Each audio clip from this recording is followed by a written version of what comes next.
Hello दोस्तों, स्वागत है आप सभी का संधि की तीसरी क्लास में।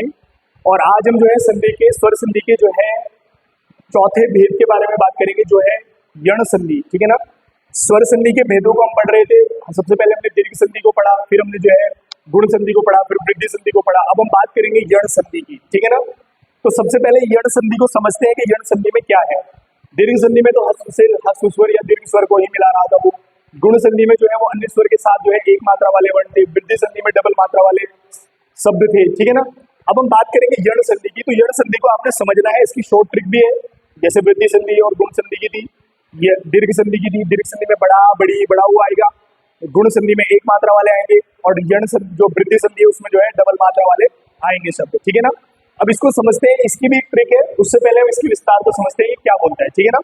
तो देखो, इसमें कहा गया है यदि ई और बड़ी ई, ठीक है ना, इसमें कहा गया है यदि ई और बड़ी ई के बाद, यानी कि ई के बाद कोई भी भिन्न स्वर आए, कोई भी भिन्न स्वर आए, ए आए, अ आए, ओ आए, कुछ भी भिन्न स्वर आए, हम अ को लेकर चलते हैं इसके साथ में। ठीक है। देखो, यदि अ आए या आ आए, ठीक है ना, यहां से आप समझेंगे।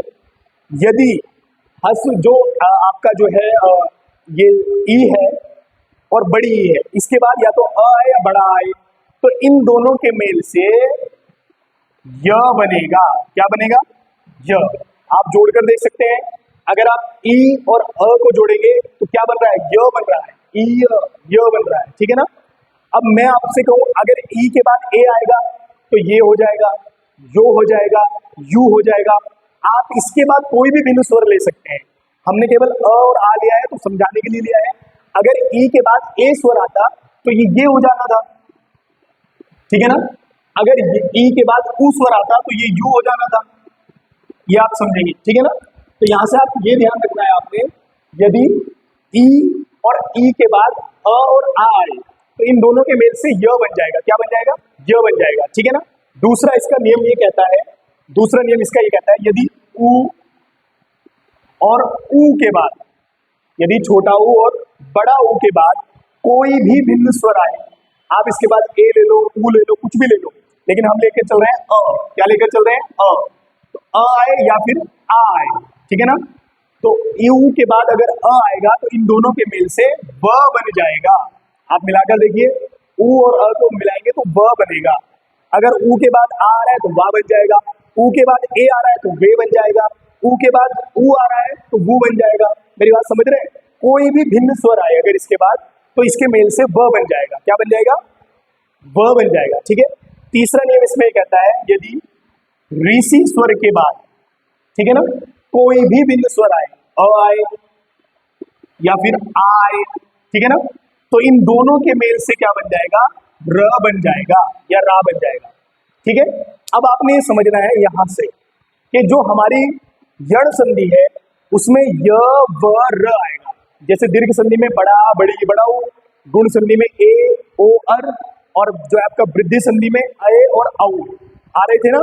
और यहां पर अगर हम बात करेंगे यण संधि की तो इसमें य व र, या इसकी एक शॉर्ट ट्रिक मैं आपको बताता हूं। अगर आपको कभी पहचानना है तो मैं आपको इसके एग्जाम्पल करके बताता हूं। ठीक है ना। उदाहरण के साथ हम इसको पहचानेंगे। ठीक है। जैसे एक उदाहरण है, ठीक है, एक उदाहरण है, शब्द है अत्यधिक। क्या शब्द है? अत्यधिक। ये आप समझेंगे कौन सा शब्द है यहां से? अत्यधिक। तो आपने सबसे पहले पहचान क्या करनी है, समझना ध्यान से। यदि किसी भी शब्द में य के सामने कोई आधा वर्ण है, व के सामने कोई आधा वर्ण है, या र के सामने कोई आधा वर्ण है, तो वहां पर आंख बंद करके आप लगाएंगे कौन सी संधि है? यण संधि है। ठीक है ना। फिर भी अगर आपको डाउट है, क्योंकि एग्जाम में एक क्वेश्चन बड़ा वैल्यूबल होता है, तो तब आप क्या करेंगे? आप जो है इसका संधि विच्छेद कर कर देखेंगे। ठीक है ना। तो अगर हम अत्यधिक का संधि विच्छेद करते हैं तो अत्यधिक का संधि विच्छेद होगा अति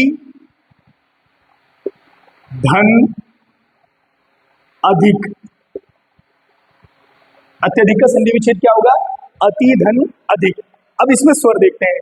तो देखो, अति में कौन सा स्वर है? छोटी ई, ती में। ठीक है ना। और यहां पर कौन सा स्वर है? अ स्वर है। ठीक है ना। तो मैंने कहा था यदि ई के बाद अ आए तो इनके मेल से क्या बन जाएगा? य बन जाएगा। तो जहां पर भी स्वरों का विकार करने पर आपको य ब र दिखे तो वहां पर कौन सी संधि होगी, वहां पर जो है यण संधि होगी। या मैंने आपको बताया य के सामने आधा वर्ण हो, व के सामने आधा वर्ण हो या र के सामने आधा वर्ण हो तो वहां पर कौन सी संधि होगी, वहां पर यण संधि होगी। एक शब्द और देख लेते हैं, एग्जाम्पल आपको एक और दिखाते हैं। एक एग्जाम्पल है न्यून। क्या है? न्यून। यहां से आप समझेंगे न्यून।